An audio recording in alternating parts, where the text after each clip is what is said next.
দিকে অনেক বেশি সময় ক্ষেপণ করার কারণে শেষের দিকে এসে যারা অনেক কথা বলার ছিল তাদের হয়তো বা বলতে হচ্ছে যে একটু স্লো করেন, কিন্তু সবাই হয়তো বা কষ্ট পায় কথা বলার সময়। আমি বিনীতভাবে বলবো আপনারা কষ্ট নেবেন না, ক্ষমা সুন্দর দৃষ্টিতে দেখবেন এবং একটু সংক্ষেপে বলার চেষ্টা করবেন প্লিজ।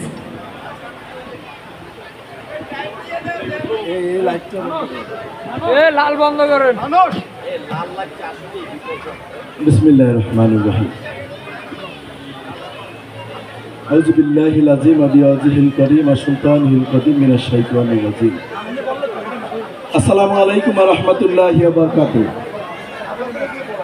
দুধর্ম একে মাধ্যমিক বিদ্যালয় মিলন মেলা 2025-এ এই সান্ধ্যকালীন মহতী অনুষ্ঠানে সম্মানিত সভাপতি, পরম শ্রদ্ধেয় শিক্ষক, শিক্ষাগুরু, আমার পিতারও শিক্ষক, আমারও শিক্ষক, আমার স্ত্রীরও শিক্ষক, আমার ভাই বোনদেরও শিক্ষক বাবু প্রফুল্ল কুমার দাস আজকের অনুষ্ঠানের শুভ উদ্বোধন করেছেন আমার পরম পূজনীয়, পরম শ্রদ্ধেয় শিক্ষাগুরু জনাব কাঞ্চন আলী হাওলাদার। তিনিও আমার বাবার শিক্ষক, বাবার সহকর্মী এবং আমার শিক্ষক ছিলেন। আমি অত্যন্ত আনন্দিত তাদের নাম এখানে দেখে, কৃতজ্ঞতা জানাচ্ছি আয়োজকদের। আমি আলমগীর হোসেন শাহিন, আমি অত্র বিদ্যালয়ের একজন ছাত্র ছিলাম। আমি 92 ব্যাচ। আমি অত্র বিদ্যালয়ে আমার সৌভাগ্য হয়েছিল কোনো না কোনো দুর্ভাগ্যক্রমে আমার আব্বার অসুস্থতার কারণে অত্র বিদ্যালয়ের প্রধান শিক্ষক, পরবর্তীতে সহকারী প্রধান শিক্ষক জনাব তাজ মোহাম্মদ সিকদার সাহেবের অসুস্থতার কারণে আমাকে 3 বছর এখানে অ্যাক্টিং শিক্ষক হিসেবে দায়িত্ব পালন করতে হয়েছে। আমি আমার দায়িত্ব সঠিকভাবে পালন করতে পারছি কিনা জানি না, বাট এটা আমার একটা প্রাপ্তির জায়গা। আমি আপনারা স্মৃতিচারণ করতে বলেছেন, আসলে আবেগ এবং অনুভূতি এমন একটা জিনিস।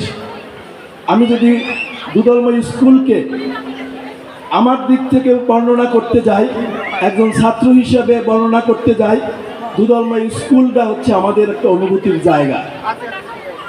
আমি কায়মানো বাক্যে স্বীকার করি, আমি অত্র বিদ্যালয়ের একজন শিক্ষার্থী হিসাবে আমি গর্বিত।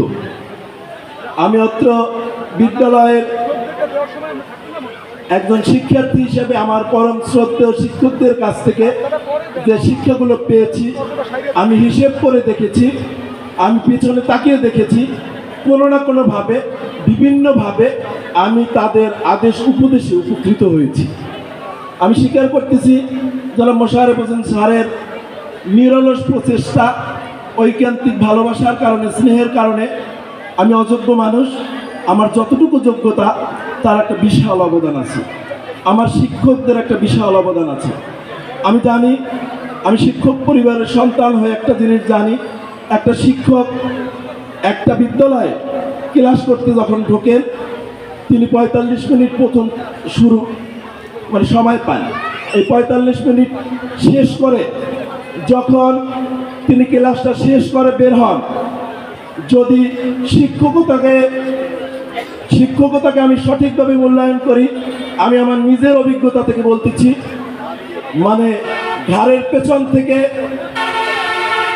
একেবারে নিম্ন অংশ পর্যন্ত টোটাল কাপড় চোপড় ভেজা থাকে। কেন ভেজা থাকে?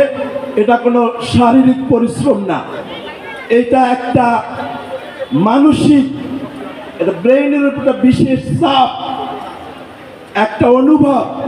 এই যে পরিশ্রম, এই কষ্ট, হৃদয় নিংড়ানো দান, এটা উপলব্ধির বিষয়, এটা স্বীকার করতে হবে। আমি ওই সমস্ত শিক্ষকদের প্রতি আমি আজীবন কৃতজ্ঞ থাকব। আমি আমার মরহুম আব্বার জন্য আপনাদের কাছে দোয়া চাচ্ছি। তিনি এই অত্র বিদ্যালয়ে 40 থেকে 45 বছর নিরলসভাবে পরিশ্রম করে গেছেন। আগামী দিনে দুধর্ম মাধ্যমিক বিদ্যালয় যে কোনো ভালো কাজে আমি একজন সমাজকর্মী হিসেবে আমাকে আপনারা পাশে পাবেন। যারা আয়োজন করছেন তাদের এই আয়োজনে অন্যদের চোখে হাজারো ত্রুটি ধরা পড়তে পারে, হাজারো ত্রুটি থাকতে পারে। আমি বলবো প্রথম আয়োজন অত্যন্ত অনুজরা শুরু করছে, এই ত্রুটি না ধরে আপনারা আগামী দিনের পথ রচনা করার চেষ্টা করেন।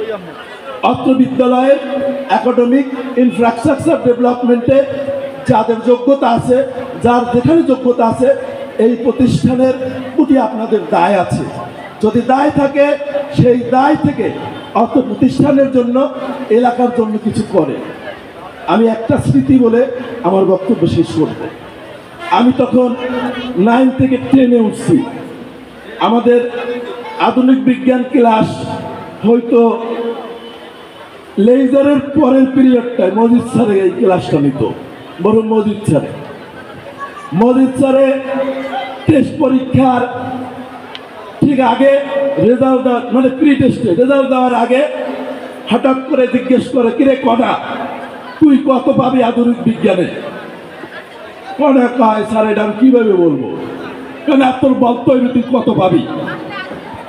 মজিদ স্যারের স্যার মানুষ একটা কথা বলছে তো উত্তর দেওয়া লাগে। কনক বলতেছে যে স্যার 50-এর উপরে মাও।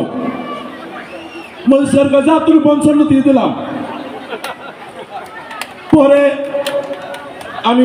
আমরা তো ওই দিন ক্লাস শেষ, ঘটনা পরম্পরায় জানতে পারছিলাম আমাদের কাকি মানে মিসেস মজিদ স্যার বাপের বাড়ি দীর্ঘদিনের জন্য বেড়াইতে গেছে। মজিদ স্যার একা বাসায় ছিল। সকালবেলা তাড়াহুড়ো করে স্কুলে আসবে, ভাত খাইবে। পুরুষ মানুষ রান্না করতে পারে না, পান্তা ভাত মরিচ পুরিয়া খাইবে। এই মরিচ পড়তে যাই একটা কাগজ ওই জায়গাতে বার করিয়া ওই যে আগুন ধরাইয়ে মরিচ পুরিয়া ওই মরিচ দিয়ে ভাত খাইয়ে সারা তাড়াহুড়ো করে আইসে। পরে খুঁজতে দেয় কর্নার পেপার নাই। আল্লাহ সুবহানাহু তাআলা আমার স্যারে লেখা মানে ব্যস্ত নসিব করুক। স্যার অত্যন্ত ভালো শিক্ষক ছিলেন। আমাদের সময় সকল শিক্ষকরাই ভালো শিক্ষক ছিলেন। এটা আমি জাস্ট আপনাদের আনন্দ দেওয়ার জন্য বললাম। স্যার কিন্তু যত্ন সহকারে পড়াশোনা করাইতেন এবং তিনি পড়াশোনা ভালো জানতেন। আমি আপনাদের সর্বাঙ্গীন মঙ্গল কামনা করতেছি। এলাকার এবং স্কুলের সকল কাজে আপনারা আমাকে আমার যতদিন হায়াত আছে পাবেন। আল্লাহ হাফেজ। বাংলাদেশ জিন্দাবাদ।